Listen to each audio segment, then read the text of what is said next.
Friday ngayon ay magluluto tayo ng munggo. Meron na tayo dito, kaanang manok, then yung ating bawang sibuyas kamatis, and syempre magpiprito din tayo ng galunggong at meron din tayong dahon ng talbos, kamote. At syempre hindi mawawala ang ating munggo. Pinakulong ko na ito, pinalambot. Let's go! So ayan, magluluto na tayo. Gisay na natin yung ating munggo. Syempre first off yung ating bawang at sibuyas. Pagsabay na natin. Pag nag golden brown na, ilagay natin yung ating paanang manok. After that, ilagay na natin yung ating kamatis, and then maglalagay tayo ng patis. Gisahin lang natin ito hanggang sa mag golden brown yung ating paanang manok, and then syempre maglalagay tayo ng paminta.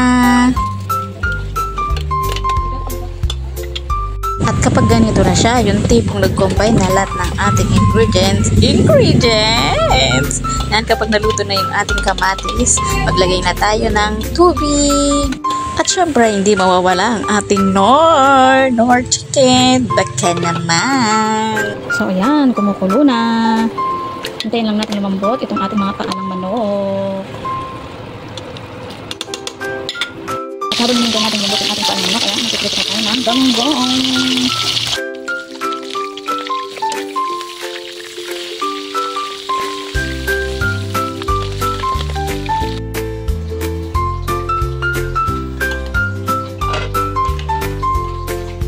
Medyo malambot na yung ating paanang manok.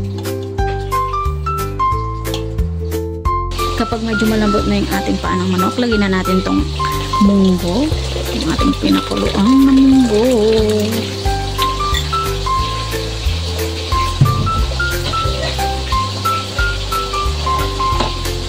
Saka natin ito takpan.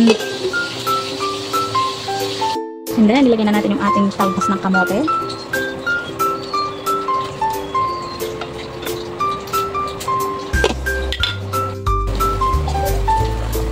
So ayan, luto ng ating munggo for today's ulam.